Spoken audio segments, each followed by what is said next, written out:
Bueno, Juan, hablemos de la preocupación de la reforma laboral 2.0 porque es la segunda vez que se radica el proyecto ante el Congreso.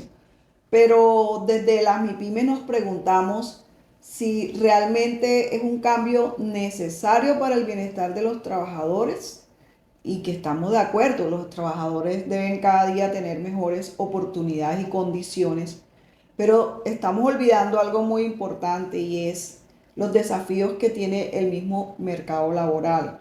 Si nosotros observamos aquí en la pantalla, el promedio de la tasa de desempleo en los últimos meses lo hemos mantenido en 9.5%.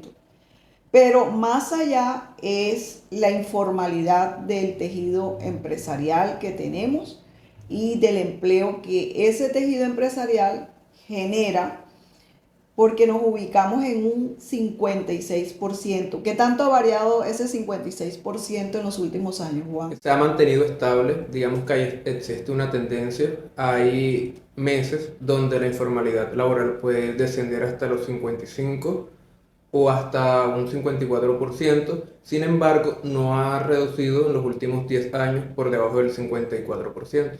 Pasamos a recordar un dato muy importante y es que el segmento que nosotros representamos, la MIPYME, aproximadamente significa el 80% del empleo en el país y el 80% es bastante importante. Hay una encuesta que desde el Observatorio Nacional de la MIPYME nosotros llevamos cada 3 meses y es la encuesta de desempeño empresarial con nuestros indicadores fundamentales. Encontramos el nivel de producción para el 59% de las empresas disminuyó, volumen de ventas 62% disminuyó, la cuota de mercado disminuyó un 54%, rentabilidad en un 63% y ausentismo laboral, afortunadamente en ausentismo laboral el 54% se mantuvo, no cambió. Y por otro lado, en generación de empleo e inversiones realizadas, que los uno por algo muy estratégico. Nosotros desde ACOPI y ya también se han sumado muchos economistas, estamos hablando que a pesar de los temores que tenemos y la incertidumbre, es importante que no dejemos de hacer inversiones porque si disminuye mucho más la inversión como lo observamos aquí en la pantalla, eso va a afectar mucho más nuestros indicadores y es más fácil destruir una economía que recuperarla. Por eso invitamos a seguir haciendo esfuerzos, seguir apostándole al país. En generación de empleo, porque ese es el reto, el desafío que consideramos frente al mercado laboral, nosotros no estamos generando el mismo empleo que estamos perdiendo. ¿Cuáles fueron las últimas cifras, Juan, en empleo? Recordemos que para el mes de septiembre la tasa de desempleo fue del 9.7% según cifras del DANE y la informalidad, como lo mencioné con anterioridad, fue del 56%. Bueno, entonces ahora pasemos a compararnos, porque es importante compararnos, así como queremos tomar experiencias de países muy desarrollados, también tenemos que mirar cómo estamos nosotros, si estamos también en desventajas.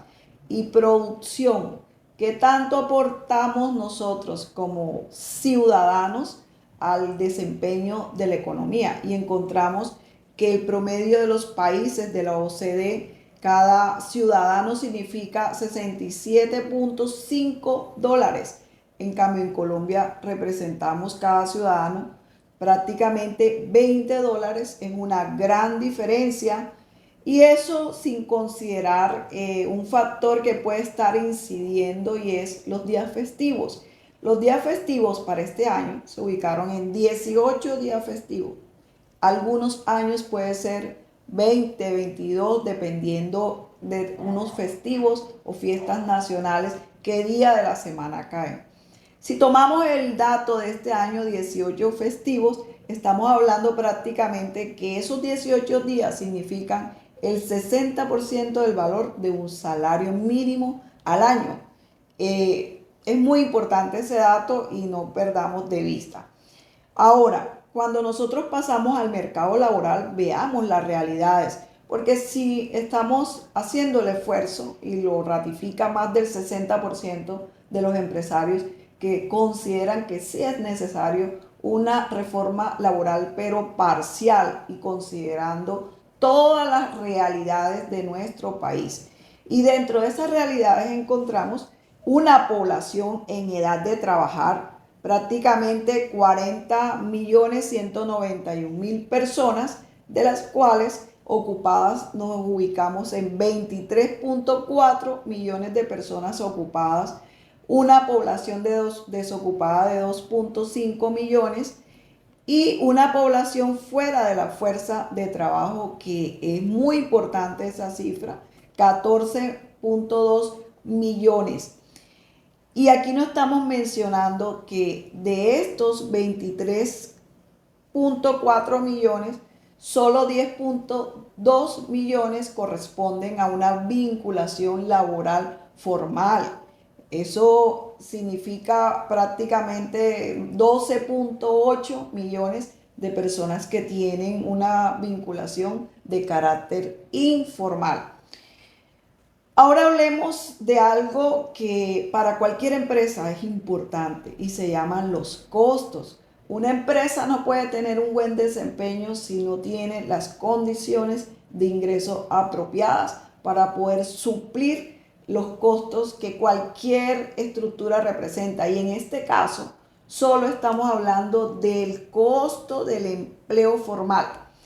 Encontramos un costo directo que se ubica prácticamente cuando sumamos el salario, subsidio, transporte, vacaciones, prima, etcétera, como lo pueden observar en la pantalla. Eso pesa 38.3%. Si a eso le adicionamos los costos indirectos, llegan a 13.3%, que sumando las dos cifras nos ubicamos en un 51.6%. ¿Qué cambio nos está preocupando que se va a observar si pasa en el Senado los artículos que ya fueron aprobados y que inciden sobre el pago de trabajo dominical, el trabajo nocturno y suplementario? Miren la diferencia. Aquí actualmente estamos pagando 33.912 pesos si un trabajador nos labora un domingo. Un domingo, una jornada de 8 horas. De 8 horas. Pero si eso lo comparamos con lo que se prevé y lo que quedó aprobado en la Cámara de Representantes, frente al 2025 significaría un incremento de un 53%. Si lo llevamos 2024, compararlo con el 2027, que es donde ya aplicaría el 100% del pago, estamos hablando prácticamente de un incremento del 94%. ¿Qué le adicionarías tú a esta observación o análisis, Juan? Allí cabe destacar que para los años 2026 y 2027, la jornada laboral pasaría a ser a 42 horas, es decir, que el empleado solamente debería laborar 42 horas semanales. Ok, y no olvidemos lo que les mostramos acá adelante, el promedio de producción de un ciudadano. Ese dato es muy importante. Ahora hablemos de los jóvenes que necesitan un acercamiento realmente a la fuerza laboral, a la realidad empresarial, y es el contrato de aprendizaje. Un contrato de aprendizaje en la actualidad pesa o representa prácticamente el 75% de un salario mínimo, o sea, 975.000 pesos. Si nosotros aplicamos lo que se contempla de llevarlo a un contrato laboral con la totalidad de los compromisos, ese mismo salario o un aprendiz significaría 107% de incremento en la estructura de costos. Si hacemos un ejercicio de una empresa de 100 trabajadores, le corresponde tener mínimo 5 aprendices, que en esta oportunidad, el 2024, le está costando 4.875.000.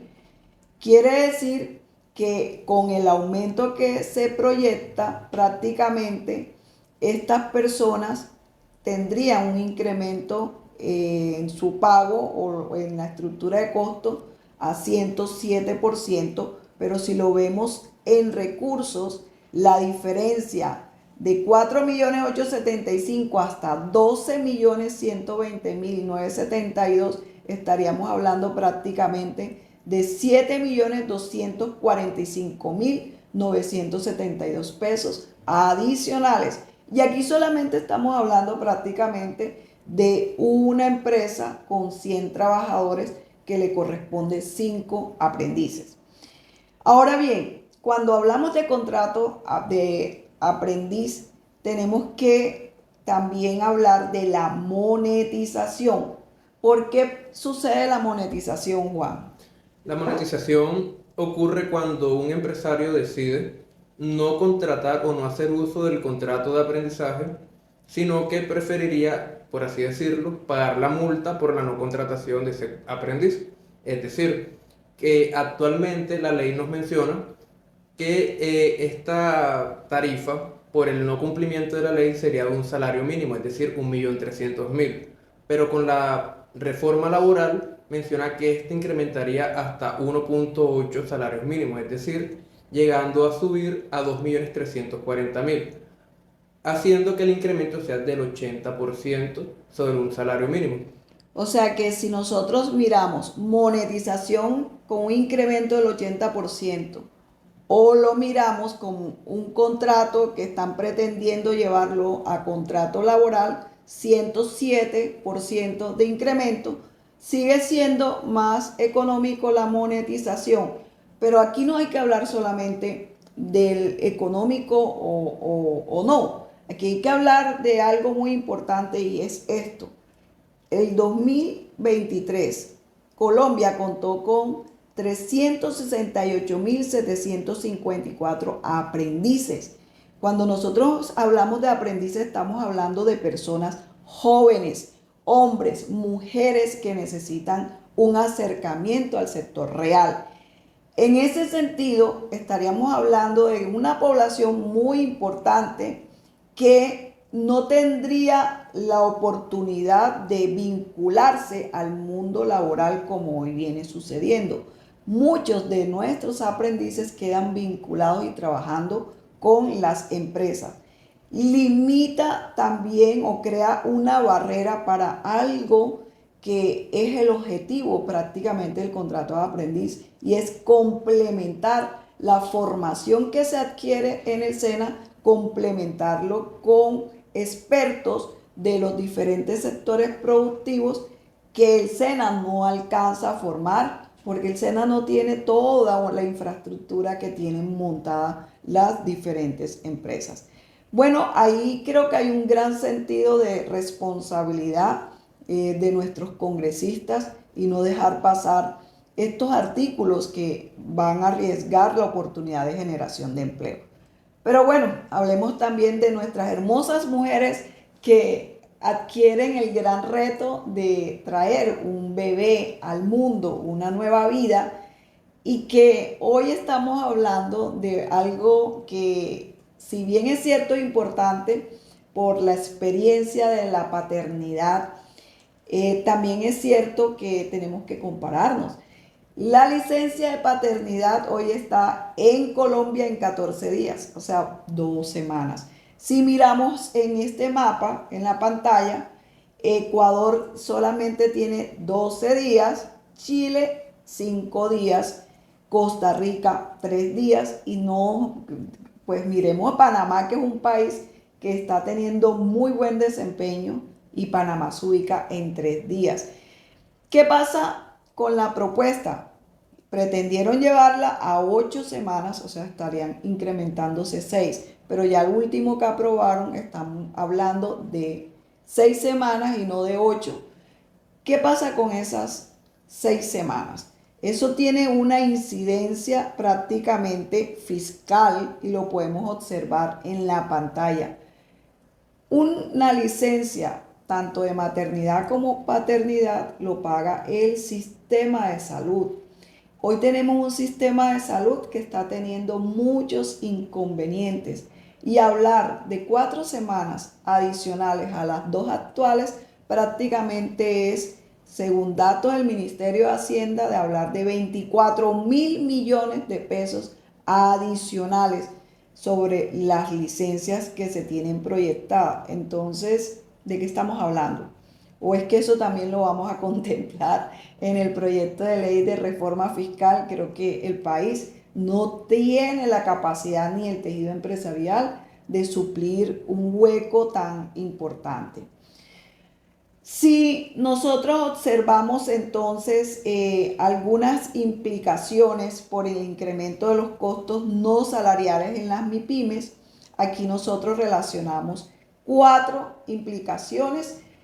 Juan, ¿cuáles son esas implicaciones? Debido al incremento o el posible incremento de los costos no salariales, las implicaciones principales serían que debido a los cambios regulatorios, las MIPYMES se ven obligadas a contratar asesores externos para cumplir con las normativas, lo que significa un sobrecosto del 6.3% del valor de la nómina. Adicionalmente, las empresas de menor tamaño enfrentan mayores dificultades para absorber los sobrecostos derivados de las nuevas regulaciones. Una tercera implicación sería un limitado acceso al sistema de financiamiento y cumplimiento de las obligaciones tributarias, lo que afecta directamente la capacidad del crecimiento de las MIPYMES. Y finalmente, este aumento o el aumento aumentaría la rigidez laboral, dificultando la capacidad de dichas empresas para adaptarse al mercado global. Así es. Y terminamos esta información muy importante, no solo para el sector empresarial, que es de donde tomamos esta información, es más para nuestros congresistas bajo la responsabilidad que les asiste, pero también al Ministerio de Trabajo, la ministra, que es una persona muy activa y que nos entiende realmente los temores, los miedos, pero más allá es un compromiso de país sobre la realidad del mercado laboral. Y dentro de las recomendaciones, solamente en esto escribimos 4 observaciones. Voy a comenzar de la última hacia adelante. La cuarta observación es equilibrar el bienestar de los trabajadores con las necesidades operativas de las empresas, ya que Colombia cuenta con un marco sólido de licencias y días festivos. La tercera es cumplir con la eliminación de los 2 días de la familia y las 2 horas semanales de recreación, cultura y deporte en concordancia a la ley 2101. ¿Por qué mencionamos esto? Porque el proyecto de ley contempla algo totalmente distinto a lo que quedó en la ley 2101. La segunda recomendación es mantener la obligatoriedad de preaviso en caso de renuncia del trabajador para garantizar al empleador un periodo de transición adecuado para cubrir las vacantes. Y la primera recomendación es reducir gradualmente del 4 al 2% el aporte que realizan los empleadores a las cajas de compensación. Y aquí esto ha sido una gran discusión y ACOPI reconoce la importancia de las cajas de compensación, la labor social que viene haciendo cada una de las cajas de compensación, pero también estamos convencidos que este 4% es bastante elevado cuando uno mira que un SENA que tiene una estructura tan fuerte, sólida y presencia en todo el territorio nacional, con un 2% hace una excelente labor. Pero terminamos diciendo que en la medida que nosotros podamos reducir los costos no salariales, eso nos da una oportunidad prácticamente de generar más empleo y también de generar mayor oportunidad. Y aquí lo acabo de mencionar al revés a como lo vienen diciendo varios economistas, porque nuestro mensaje desde ACOPI es qué costo podemos disminuir para comprometernos con la mayor generación de empleo, para corresponder a la pregunta inicial de nuestra presentación, y es el desafío para un mercado laboral que estamos convencidos podemos hacer una mejor tarea.